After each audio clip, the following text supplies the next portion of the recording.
Alors tout d'abord, je voudrais quand même faire un remerciement assez important à des gens.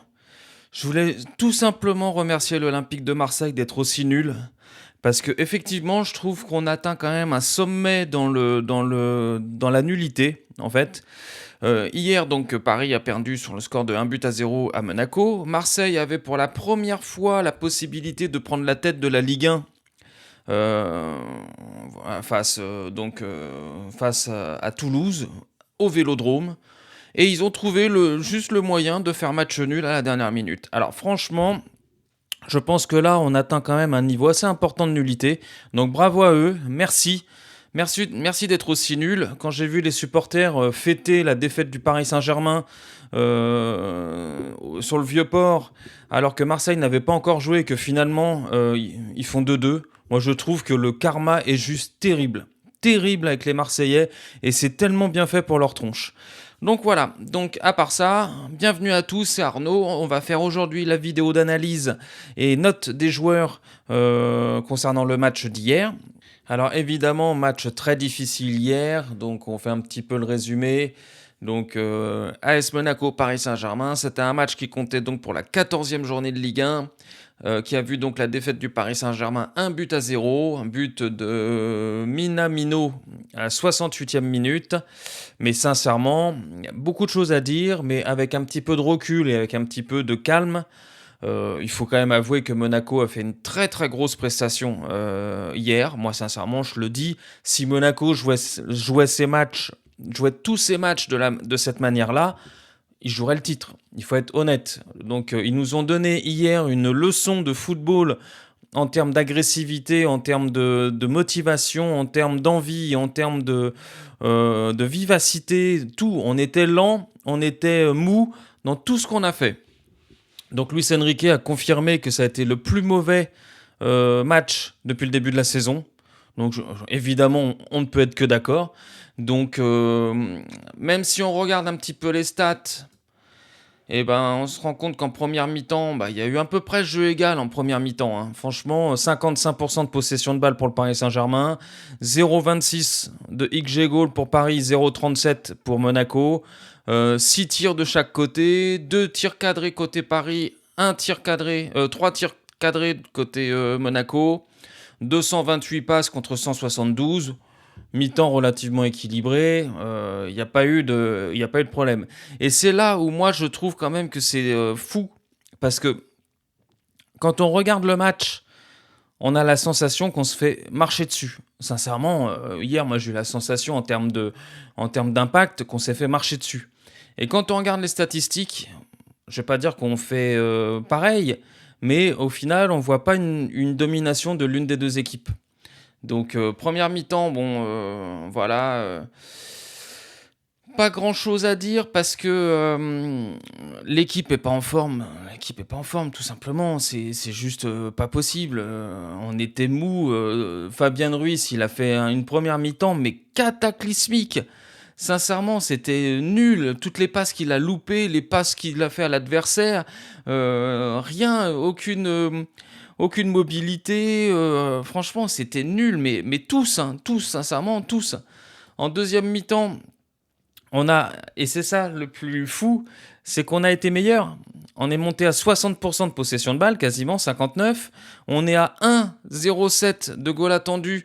Monaco est à 0,15. 0,15. Donc 11 tirs côté parisien, 4 côté Monaco, 2 tirs cadrés à 2, pareil. Occasion de but, 2 côté Paris, 0 côté Monaco. 217 passes contre 144. Donc c'est là où c'est le pire. C'est qu'au final, quand on regarde les statistiques, ça reflète absolument pas ce qu'on a eu la sensation de voir hier. Au final, Paris, sur l'ensemble du match, c'est 57% de possession de balle, 1,33 de XG goal contre 0,52, 17 tirs, 4 cadrés, et côté Monaco, c'est 10 tirs, 5 cadrés. Donc 445 passes, 316. Donc au final, il y a un match très équilibré avec même une petite domination parisienne. Mais par contre, c'est très pauvre. Très pauvre, et ça, on va en parler dans la note des joueurs. Alors, j'ai quand même fait en sorte de faire une notation réfléchie. Parce que, comme je vous avais dit sur ma vidéo de réaction d'après-match, si ça avait été les notes des joueurs tout de suite après le match, j'aurais mis sincèrement la moyenne à personne. Ou très peu. Au final, j'ai réfléchi un peu, j'ai regardé un petit peu les résumés, j'ai regardé un peu tout ça. Effectivement, de toute façon, notre gros problème aujourd'hui, on peut dire tout ce qu'on veut, la défense n'a pas été mauvaise hier, le milieu n'a pas été dans ses standards habituels, mais le problème c'est l'attaque. Et quand tes 4 joueurs principaux de l'attaque ne sont pas là, et qu'on n'a pas de banc de touche, qu'on n'a pas de remplaçant de standing, qu'on n'a pas de joueurs de niveau, forcément, faut pas s'attendre à marquer 5 buts, 6 buts. Contre Tottenham, il faut pas se leurrer, hein. Vitinha a quand même fait en sorte de cacher la misère. Sans les 3 buts de Vitinha, on perdait le match mercredi, hein. Il faut pas se leurrer, hein. Faut pas se leurrer, parce que Tottenham, ils nous ont fait une proposition un peu comme Monaco hier, avec beaucoup d'engagement, beaucoup d'envie, beaucoup de choses comme ça. Et actuellement, on est incapable de gérer ce genre de choses. On est incapable parce que je pense que physiquement, on est très limite. Ça, c'est une certitude. On sent que les joueurs sont pas à 100% comme ils pouvaient l'être l'année dernière. Alors, faut pas oublier que l'année dernière, en première partie de saison, on jouait bien comme on joue actuellement. On n'arrivait pas à marquer de but. C'est un peu le cas aussi aujourd'hui. Tout est mieux allé à partir de février. Donc on va attendre février avec impatience, en espérant que tout le monde soit là. Mais quand on sait déjà que Hakimi va revenir de blessure pour partir à la CAN, ça va quand même poser un petit peu problème au bout d'un moment. Donc à voir. Mais c'est vrai que sur le match, sincèrement, on n'avait pas la sensation que Paris ait fait un match comme ça. Moi, hier, sincèrement, je me suis dit, mais attends, c'est honteux ce qu'on a fait. Alors oui, si on revient un peu sur les faits de match, évidemment, Turpin, c'est un enculé. Ça reste. Par contre, ça reste bien depuis hier, hein. Donc Turpin, c'est un enculé. Et moi, ce que j'ai vraiment un gros problème avec les arbitres, c'est qu'à aucun moment, ils apportent une justification publique à leurs décisions. Donc là, Turpin, il est rentré chez lui. Tous les joueurs parisiens, ils ont quand même un petit peu la rage parce qu'on se dit qu'on s'est quand même fait niquer bien comme il faut. Et il n'a aucune justification à apporter. Moi, franchement, je comprends pas. La planète foot a vu le rouge, sauf les arbitres du match. Moi, je comprends pas. Franchement, je veux bien que les arbitres, c'est pas facile, ils ont affaire à des joueurs qui sont souvent agressifs, il n'y a pas de problème. Mais encore une fois, je le répète, une action comme ça, si elle se déroule il y a 20 ans, mais l'arbitre, il n'a pas besoin de la VAR pour mettre un rouge. Aujourd'hui, les arbitres ne mettent plus de rouge seuls. Ils mettent toujours un rouge avec la confirmation de la VAR. Et non, tu mets rouge, et si la VAR t'appelle parce que finalement il n'y a peut-être pas contact, ou il y a peut-être... Après tu vas voir la VAR pour rectifier. Mais un tacle comme le mec il a fait, mais il arrache tout. Si, alors oui, ils vont considérer, bah oui, mais finalement, Chevalier, il est pas blessé. Bah si, parce que vu l'état de sa cheville qu'on a vu à la mi-temps, il a reçu un coup terrible. Heureusement que son pied n'était pas plus en appui au sol, sinon ça cassait tout. Mais il faut attendre aujourd'hui qu'un joueur ait la cheville cassée pour mettre un rouge. Attendez les gars, moi je pensais qu'on parlait d'intégrité physique. Donc là, sur l'action d'hier, il n'y a pas eu un manque sur l'intégrité physique de Lucas Chevalier. Pour vous, là, il s'est rien passé hier. Mais surtout qu'en plus, à Monaco, c'est pas qu'on est habitué, c'est que l'année dernière, à la même période, Donnarumma, il s'est fait marcher sur la gueule. Je vous rappelle qu'il n'y a même pas eu faute. Donc moi, je veux bien qu'on essaye de vendre la Ligue 1 parce qu'il n'y a plus de droits télé, que c'est la faillite du foot français, que ceci, que cela. Mais au lieu de vouloir que le championnat soit serré, parce que je suis désolé, mais on est les seuls abrutis au monde à vouloir un championnat serré. Les Allemands, qui le Bayern, ils sont sur je sais plus combien de championnats d'affilée, je crois qu'ils en ont gagné 10 sur les 11 dernières années. Mais ils ont vendu leur championnat. Qu'est-ce qu'ils en ont à foutre qu'il y ait une équipe qui domine ? Qu'est-ce qu'ils en ont à foutre, sincèrement ? Ils ont vendu leur championnat. C'est juste que nous, on a hyper mal joué. De toute façon, ce qui s'est passé, ça un jour j'en parlerai, mais tout a été causé avec l'arrivée de Mediapro. Tous les clubs français ont vu les milliards arriver, donc ils ont recruté des joueurs super chers. Au final, vu que c'est pas arrivé, ça nous a mis dans une faillite totale. Donc c'est pas compliqué, à comprendre. C'est pas compliqué à comprendre. Les joueurs, les clubs français se sont mis en difficulté à cause de l'arrivée de Mediapro. On pensait toucher des milliards, ils ont touché des cacahuètes. Donc forcément, tous les investissements qu'ils avaient faits en pensant que ça allait revenir, eh ben c'est pas revenu puisque Mediapro c'était des losers. C'était des losers. Donc voilà. Donc aujourd'hui, on essaie de vendre la Ligue 1 et le seul argument qu'on a, c'est ah oui, il faudrait que le championnat soit serré. Mais non, parce que là, ce qui se passe, c'est quoi ? C'est encore pire, l'image. C'est qu'on a une équipe comme Marseille, comme Lens, qui sont en duel avec le Paris Saint-Germain pour le titre. Mais Paris joue pas avec son équipe type. Ils sont en duel avec l'équipe B du Paris Saint-Germain. C'est encore pire pour l'image. C'est encore pire. Donc franchement, mais ridicule. Voilà, on va pas revenir là-dessus. Donc Turpin, toujours un enculé, donc ça, y a pas de problème. Et de toute façon, il le restera, je pense. Mais il va falloir quand même arrêter de nous dire que c'est l'un des meilleurs arbitres français. Franchement, le nombre de casseroles qu'il a au cul entre les pénaltys qu'il donne à Lyon, parce qu'il est lyonnais, et puis les fautes qui comptent pas ou qui sanctionnent pas assez bien. Non, franchement, il faut arrêter. Sur la fin de la première mi-temps, on avait Vitinha et Lamine. Ils avaient le même carton jaune. Vitinha pour une main dans le jeu, et puis Lamine pour un tacle assassin sur Lucas Chevalier. Ils ont la même sanction. Et ça choque personne. Non, c'est bon. Au bout d'un moment, il faut juste arrêter ça. Ça devient n'importe quoi. Donc, au niveau des notes, au niveau des joueurs. Alors, si on démarre sur Lucas Chevalier, sincèrement, sur son match, je vais lui mettre 7. Parce que, encore une fois, il a fait un très bon match. Il a fait des arrêts spectaculaires quand il fallait. Il s'est pris une douille à la cheville, où il est quand même resté sur le terrain et il a été performant.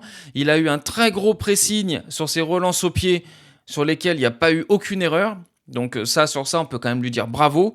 Le but qu'il prend, sincèrement, c'est un but, ça passe entre les défenseurs, tire quasiment à bout portant au 6 mètres. C'est impossible pour un gardien d'aller la chercher. Même Donnarumma ne serait pas allé la chercher. Donc arrêtez de mentir, il ne serait pas allé la chercher du tout, il serait resté sur ses pieds et puis il aurait regardé la balle passer. Donc il faut arrêter avec ça. Warren, je vais lui mettre... c'est compliqué à dire parce que Warren, il remplace Hakimi à un poste qui n'est pas le sien. Donc si on met ça en avant, je lui mets 7. Parce que pour un milieu de terrain qui joue maintenant latéral droit, il se démerde pas mal. Alors évidemment, il n'a pas les mêmes qualités qu'Hakimi, ça c'est une certitude. Mais il se démerde quand même pas mal. Faut pas oublier, encore une fois, je suis désolé de le dire, on peut pas noter un joueur avec la même... on peut pas lui demander la même qualité à un milieu de terrain quand il joue milieu que quand il joue latéral droit. Moi, je suis désolé, mais Warren, si on le considère comme un latéral droit, on peut peut-être lui mettre que 5. Mais pour un milieu qui vient dépanner à droite, moi, je le trouve plutôt intéressant. Et au niveau tactique, il essaye de faire comme a fait Hakimi. C'est-à-dire qu'il essaye d'être au milieu, à l'attaque et tout. Mais évidemment, il n'a pas les qualités. Il n'a pas le cardio d'Hakimi, il n'a pas la technique d'Hakimi, donc ça c'est une certitude. Warren, c'est un milieu impactant, c'est un milieu comme Joao Neves. Donc voilà, c'est ça. Marquinhos, je vais lui mettre... je sais pas, on a quand même bien tenu, mais... je vais lui mettre 6 à Marquinhos. Ouais, 6 Marquinhos, 6 Pacho. Parce que je trouve que la défense, ils n'ont pas eu beaucoup de tirs, Monaco. Ils ont même gagné contre le cours du match, mais je parle en termes d'occasion, je parle pas en termes de comportement sur le terrain. Donc je vais mettre 6 aux 2, parce que match... où je pense qu'ils sont pas à leur meilleur niveau les deux, ça c'est une certitude. Même Pacho, je le trouve un petit peu en dessous actuellement. Il était plus dur sur les duels avant, il montait plus haut aussi. Là je pense que question énergie, je pense qu'ils sont quand même un petit peu dans le dur. Donc c'est compliqué. Lucas Hernandez, je vais lui mettre 7 parce que je trouve que son match est pas mal. Alors évidemment, si on le compare à Nuno Mendes, on lui mettra pas 7. Mais pour son match, je le trouve quand même plutôt intéressant parce que il a été costaud dans les duels. Même si ça a été très compliqué contre Akliouche, hein, il faut pas se leurrer. Hein. Ça a été très compliqué. Mais bon, il a quand même, je trouve qu'il a fait une prestation qui est plutôt intéressante. Évidemment, il n'a pas les montées que peut avoir Nuno Mendes, c'est une certitude. Mais bon, voilà, je pense que la défense n'a pas été cata, ça n'a pas été du très haut niveau parce qu'on fait avec les remplaçants du moment. Moi, je suis désolé, mais dans une équipe championne d'Europe, quand tu es remplaçant de tes deux latéraux qui sont sans doute les deux meilleurs au monde actuellement, quand tes remplaçants s'appellent Warren Zaïre-Emery, qui est milieu de terrain de formation, et Lucas Hernandez, qui n'a plus ses jambes, forcément avec son âge et toutes ses blessures, moi je trouve sincèrement qu'il y a un problème. Il y a un problème, surtout qu'en plus on savait que les blessures pouvaient arriver, on savait que la CAN allait arriver aussi, donc je ne comprends pas ce manque d'anticipation sur les recrues. On savait qu'on avait besoin de remplaçants pour Hakimi, pour Nuno Mendes. Et évidemment, on ne parle pas de trouver des joueurs du même calibre, on ne va pas payer des joueurs des fortunes pour qu'ils restent sur le banc, mais des joueurs qui peuvent rentrer dans une rotation, surtout qu'on sait qu'à Paris, Luis Enrique adore les rotations. Donc un joueur qui peut arriver dans une rotation, qui va jouer quelques matchs pour laisser souffler un peu les titulaires, mais ça mais moi je suis sûr qu'on en trouve. Vous allez voir dans les clubs de Ligue 1, il y a des bons petits joueurs à l'arrière, là, des latéraux droits, des latéraux gauches. Vous leur dites, est-ce que vous voulez venir à Paris pour rentrer dans la rotation et tout ça? Mais les mecs, évidemment qu'ils viennent. Mais évidemment qu'ils viennent, vous pensez qu'ils vont préférer, je vais dire une connerie, parce que j'ai pas d'exemple en tête, mais vous pensez sincèrement qu'ils préfèrent rester dans des clubs comme Le Havre ou des clubs comme ça, plutôt que de venir remplaçant Paris Saint-Germain? Bah arrêtez, évidemment qu'ils viennent, il n'y a aucun problème là-dessus. Donc voilà pour la défense. Au milieu, alors moi j'ai vu passer, et d'ailleurs j'en ai discuté avec un mec sur les réseaux sociaux, j'ai vu passer une page là, de toute façon c'est toujours la même page, hein.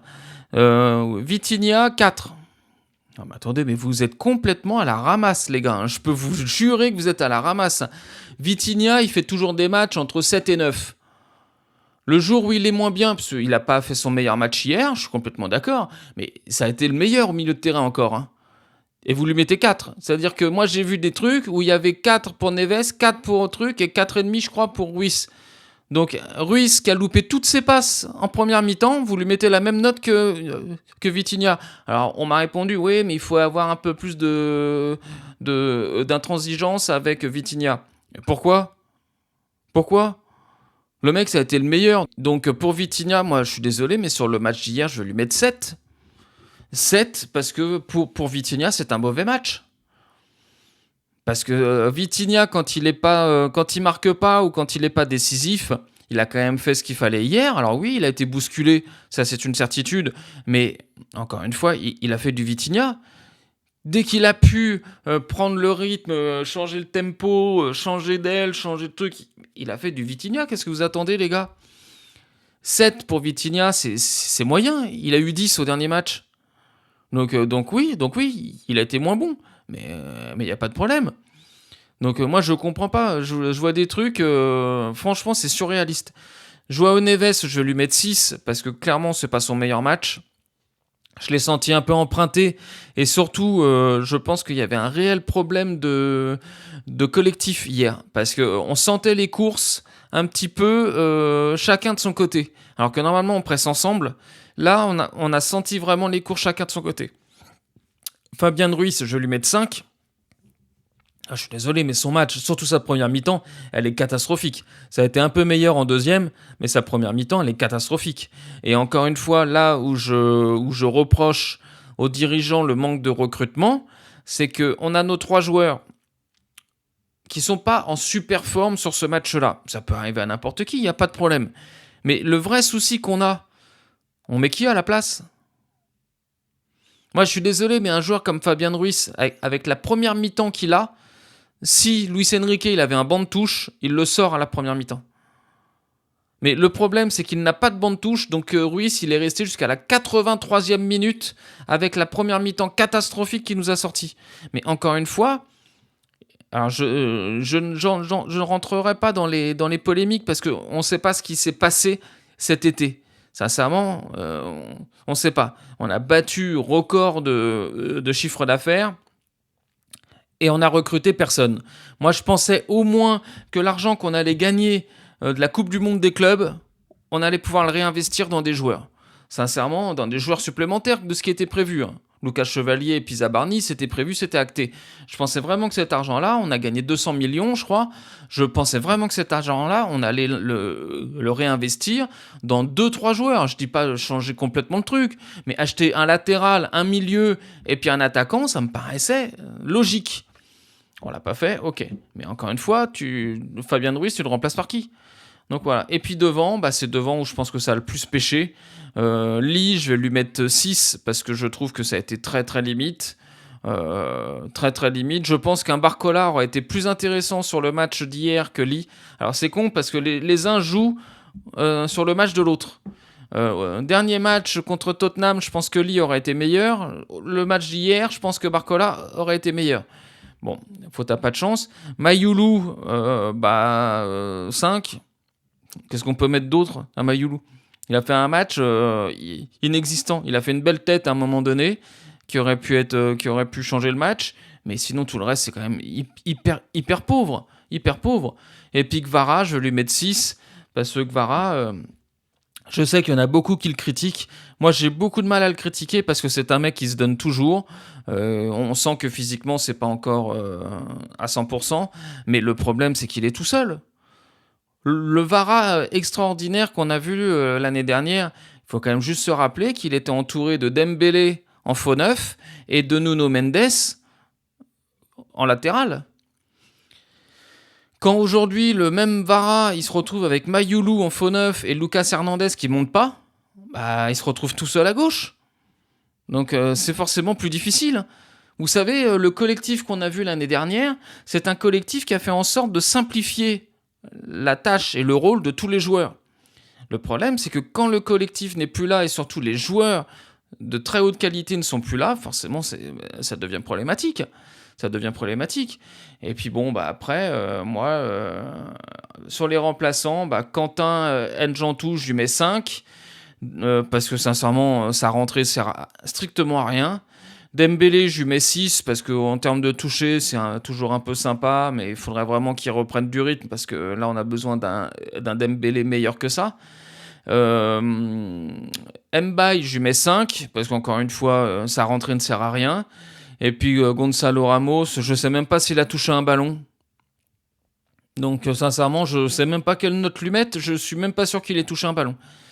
Donc voilà, moi je suis quand même désolé de le dire, mais quand on regarde les remplaçants, Paris a fait rentrer N'Jantou, Titi surcoté pour moi, Dembélé en cours de forme, très en cours de forme, Mbaye inutile, et Gonzalo Ramos qui est franchement très loin de ce qu'on peut attendre d'un neuf. Et quand tu vois les remplaçants de Monaco, donc ils ont fait rentrer Diatta. Moi, je trouve qu'il a des qualités, sincèrement. Ansu Fati, il a des qualités aussi. Mika Bieret, il a des grosses qualités. Et un Paul Pogba, où on sait très bien que physiquement, ça ne va pas être ça, mais techniquement, il joue. Moi, je suis désolé, mais les remplaçants de Monaco sont de meilleur niveau que les nôtres. Je suis désolé, mais déjà, N'Jantou, Mbaye, c'est largement moins bon que, on va dire Fati et puis Mika. Sincèrement, en termes de qualité pure, il n'y a même pas photo. Tu fais rentrer un joueur d'expérience, Dembélé, qui est à court de forme. Ils ont un Paul Pogba en face, donc ça peut se tenir. Et puis, ils font rentrer un Diatta. Nous, on fait rentrer un Gonzalo Ramos. Moi, je suis désolé, mais en termes de qualité pure de joueurs, moi, je trouve que les remplaçants de Monaco étaient supérieurs aux nôtres. Donc, il serait quand même grand temps et ça je l'avais dit hier, qu'on arrête avec nos titis à 2 balles, parce que sincèrement, ils ont absolument pas le niveau pour jouer au Paris Saint-Germain, équipe championne d'Europe, il faut pas l'oublier. On a quand même un statut maintenant, et vouloir gagner la Ligue 1 avec des titis, alors si on y arrive, on pourra vraiment dire que les autres, c'est vraiment des pipes. Parce que moi, je suis désolé, mais qu'on soit encore premier de Ligue 1 aujourd'hui, avec le jeu qu'on développe, avec les joueurs qu'on a sur le terrain, moi, je trouve ça surréaliste actuellement. Vraiment, hein, moi, je trouve ça surréaliste. Donc voilà. À peu près tout pour les notes. Vous me direz ce que vous en pensez dans les commentaires. Alors moi, évidemment, hier, hyper déçu parce que je pense que on a complètement loupé notre match et que je pense que la trêve va faire finalement beaucoup de bien. Mais en tout cas, sur le match, déjà, ils ont une semaine pour se reposer. Donc ça va leur faire beaucoup de bien. Je pense que Luis Enrique va leur donner un jour ou deux de repos parce qu'on sent que les bottes sont lourdes. Parce qu'évidemment, de toute façon, le problème, c'est qu'on n'a pas de remplaçant. C'est toujours l'éternel problème, c'est qu'on n'a pas de remplaçant.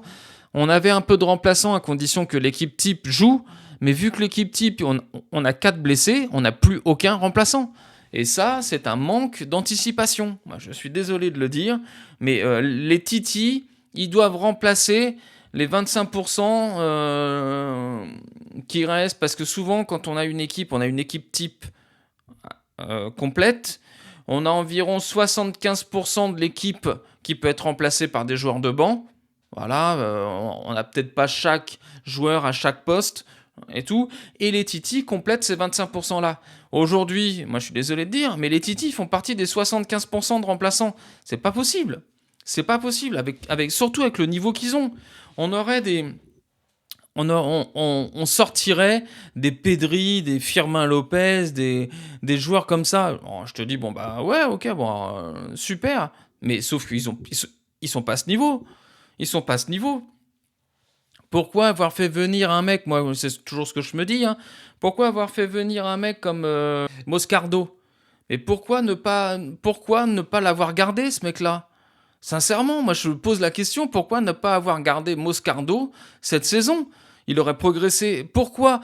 Moi c'est ça que je comprends pas. C'est pourquoi faire confiance à des titis qui viennent du centre de formation, qui ont pas un niveau exceptionnel, et t'as des mecs comme Gabriel Moscardo, je suis désolé, mais sur le peu de matchs qu'on a vu de lui avec Paris, moi j'ai vu des qualités que les titis n'ont pas.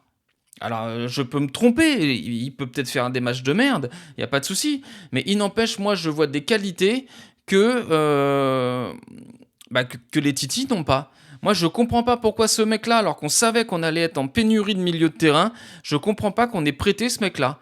Je pense que si il pouvait remplacer Vitinha de temps en temps, peut-être contre des équipes plus faibles, ou alors à la 75e minute, mais ça aurait été très bien. Là, le problème, c'est que Vitinha, il a aucun remplaçant. Donc le jour où il va nous claquer, on est mort. Hein. Parce que Vitinha, aujourd'hui, c'est le seul qui tient l'équipe. Donc il y en a qui lui mettent 4, comme on a vu, mais sans Vitinha, on est mort. On est mort, il faut juste arrêter de dire.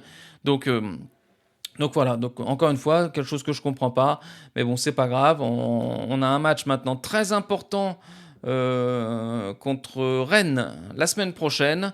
Donc en sachant que là, évidemment, on peut perdre la première place ce soir par rapport à Lens, qui donc joue à Angers. Donc s'il gagne, il nous passerait devant pour un point. Encore une fois, si Lens mérite d'être devant nous, eh ben, il mérite d'être devant nous. L'essentiel, c'est que Marseille reste derrière. Donc moi, ça me va très bien comme ça. Marseille, en plus, ils ont un gros déplacement la semaine prochaine. Donc ça va être très intéressant parce que évidemment nous, on joue samedi à 21h PSG Rennes. Lens ira à Nantes. Et Marseille, il joue vendredi soir. Et il y a un Lille-Marseille vendredi soir. Donc ça va être hyper intéressant parce que là, Lille qui est quand même cinquième. Là, ils vont jouer cet après-midi. Ils peuvent revenir à 3 points de Marseille. Donc ça va être un gros match pour eux et nous évidemment contre Rennes qui est 4e aujourd'hui, en attendant les autres matchs, va pas falloir se louper non plus. Donc voilà, donc intéressant à voir un peu comment ça va se passer. Mais bon, en tout cas, du repos déjà pour les joueurs et puis on se retrouve très vite pour une nouvelle vidéo, pour l'avant-match donc de PSG Rennes, les réactions, les notes et tout ce que vous voulez. Voilà, allez, je vous dis à plus, ciao ciao.